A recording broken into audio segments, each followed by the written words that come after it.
హరిః ఓం.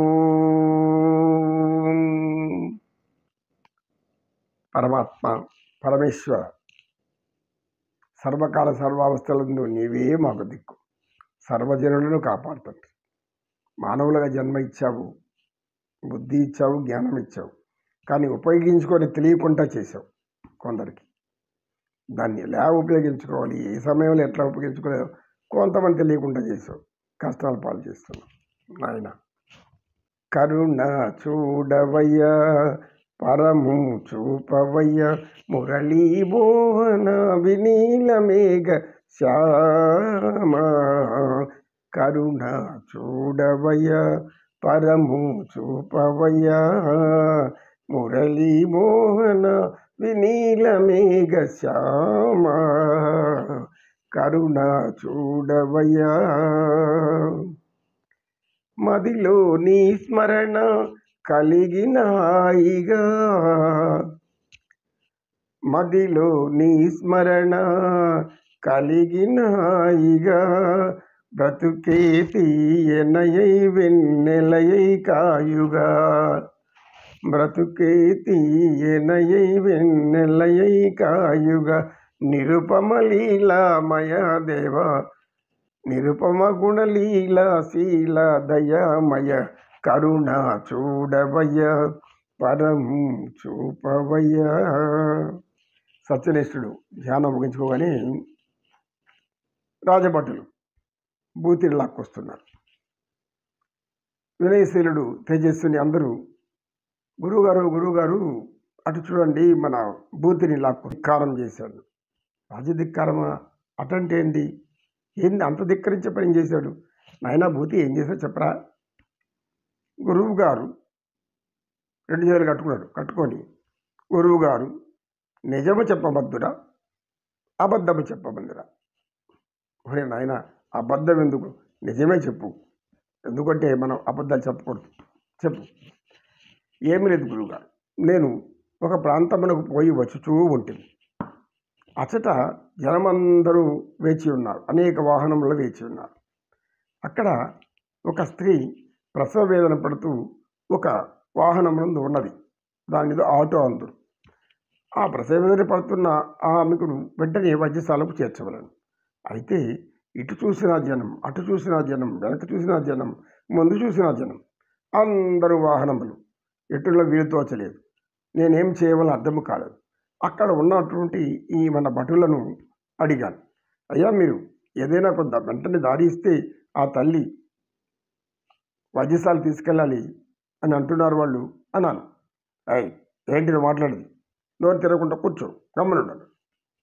ఏమిటండి, ప్రాణం విలువ, ఇంకొక ప్రాణం కడుపులో ఉంది అన్నాను. ఇప్పుడు మా రాజావారు వెడలుతున్నారు. ఇంకా 1 గంట 1.5 గంట వరకు మీరందరూ వేచి ఉండాల్సింది. వేచి ఉండాలనా? అది ఎందులో కల అంటుంటారు మీరు? ఇచ్చట ప్రాణాపాయంలో ఉన్నారు, వృద్ధులు ఉన్నారు, పసిబిడ్డలు ఉన్నారు. వాడు ఎంతసేపు అలా వేచి ఉంటారు? ఆ వేచి ఉండడంలో వాళ్ళకి ఎన్ని కష్టాలు, ఎన్ని బాధలు. రాజుగారు వనవిహారానికి పోచుండిన, ఏదో ఎక్కడికో వెళ్ళిచుండిన ఇంతమందిని కష్టపెట్టవలన? ప్రభువులు ఉన్నది ప్రజలను కాపాడుట కదా అని అంటుంది గురువుగారు.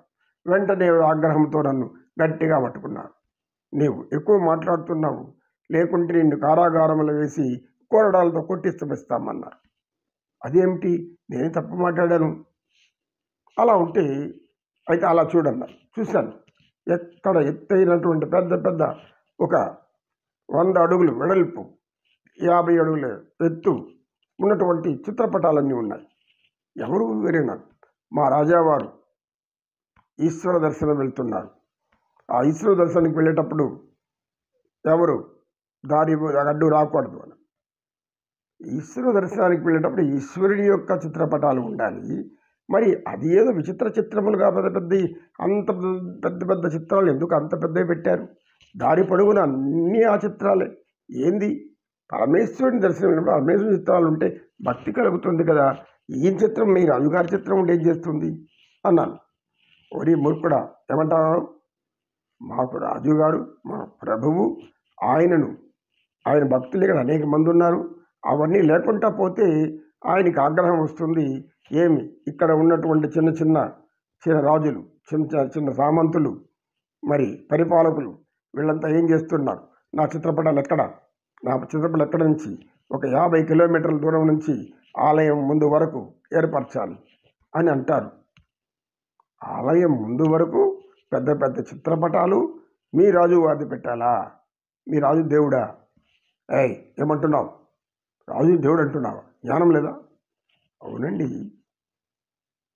చావు పుట్టుకలు ఆయన చేతిలో ఉన్నాయి. అటువంటి ఈశ్వరుని దర్శించడానికి వెళ్ళేటప్పుడు ఈ రోడ్డంతా అటువైపు ఇటువైపు ఇలాంటి చిత్రపటాలను తగిలించి ఎవరి చిత్ర బొమ్మలాద్దులు వేసుకొని వాళ్ళ భక్తిని చాటితే భగవంతుడిని ఎప్పుడు చూస్తారు? భగవంతుడికి భక్తి ఎలా తెలియజేస్తారు వీరు? అదేమి కాదు, మాట్లాడడం తప్పు మాట్లాడుతున్నావు అన్నారు గురువుగారు. నాకు కొద్దిగా ఆలోచన వచ్చింది. అయ్యా, కోరికలు తీర్చేవాడు భగవంతుడా లేకపోతే మీ రాజా అని అడిగారు. ఏమనుకున్నారు? మా రాజు అనుకుంటే గొప్ప పదవులు వస్తాయి, మా రాజు అనుకుంటే గొప్ప గొప్ప ఉద్యోగాలు వస్తాయి, అందుకోసమే వీళ్ళంతా అలా చేశారు.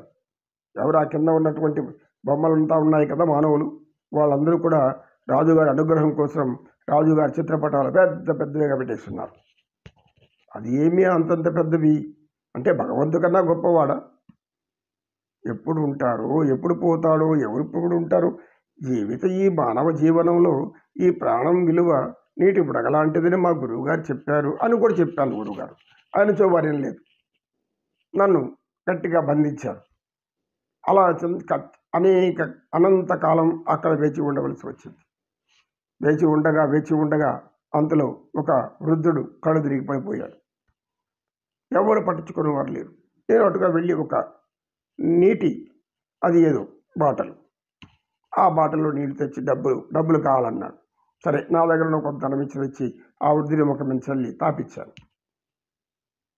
అప్పుడు మెల్లిగా కొనుక్కొని, నాయన ఇంకా వీళ్ళెవరు కదలలేదా? నేను త్వరగా వెళ్ళాలి, ఆరోగ్యం బాగలేదు అని అన్నాడు ఆ వృద్ధుడు. మరి అతని బాధ ఎవరు పట్టించుకుంటారు? గురువుగారు ఇలా అనేక మంది బాధపడుతున్నారు. గురువుగారు తొందరగా ఇంటికి పనులకు వెళ్ళాలి, ఏదో ఇళ్లలో సమస్యలు, బాధలు, ఇలా రాజుగారు గంటల తరబడి పోతూ ఉంటే మీ రాజుగారు ఎన్ని గంటలకు ఒకసారి వస్తారో అని అన్నాడు. ఎన్ని రోజులకు ఒకసారి వస్తారో అడిగితే, మా రాజుగారు ప్రతి నెల వచ్చుదురు, లేదంచో 3 నెలలకు ఒకసారి వచ్చుదురు, లేదంటే 6 నెలలకు ఒకసారి వచ్చుదురు. ఆయనకు దైవం భక్తి ఎక్కువ. దైవం భక్తి ఎక్కువైతే ఇంద్రుడిని పిలిపించి, ఇంద్రవాహనాలు ఉన్నాయి, విమానాలు, పుష్పక విమానాలు, దానికి అక్కడ పోయి గుడిపులు దిగొచ్చు కదా. మరి ఇలా నేల మీద పోయి ఎంతమంది నిలబెట్టి ఇన్ని బాధలు అనుభవించాలా మానవులు అని అడిగాను గురువుగారు. అంతే, వీరి ఆగ్రహం వచ్చింది, నన్ను కొట్టడానికి వచ్చారు. అయితే నేను ఈ వస్త్రాలు ఉండడం వల్ల కొందరు ప్రజలు ఆక్షేపించారు. ఆ తర్వాత 1.5 గంట కాలం తర్వాత ఆ యొక్క రాజుగారు అలా వెళ్ళిపోయిన తర్వాత పాపం పడుతూ లేస్తూ ఒడిలో బిడ్డను పెట్టుకొని ఒక తల్లి, కర్ర ఊగుతూ ఉన్నటువంటి ఒక ముసలి వృద్ధురాలు, వయోభారం పడబడినటువంటి అనేక వృద్ధులు వాహనాల మీద నిలబడుకొని ఆ వాహనాలకు అనేక విధాలైనటువంటి కష్టాలు, ఇది అంతా అడిగితే తప్ప గురువుగారు అని అన్నాడు. ఒరి నాయనా, నీకు భగవంతుడు బుర్ర ఇచ్చాడు కానీ లౌక్యం ఇవ్వలేదు. మనం ఎక్కడంటే ఎవరితో మాట్లాడే ఇలా మాట్లాడాలి, అలా మాట్లాడేలా భూతి. నీకు భూతి అని పేరు పెట్టడం మాకు వచ్చినటువంటి కర్మ.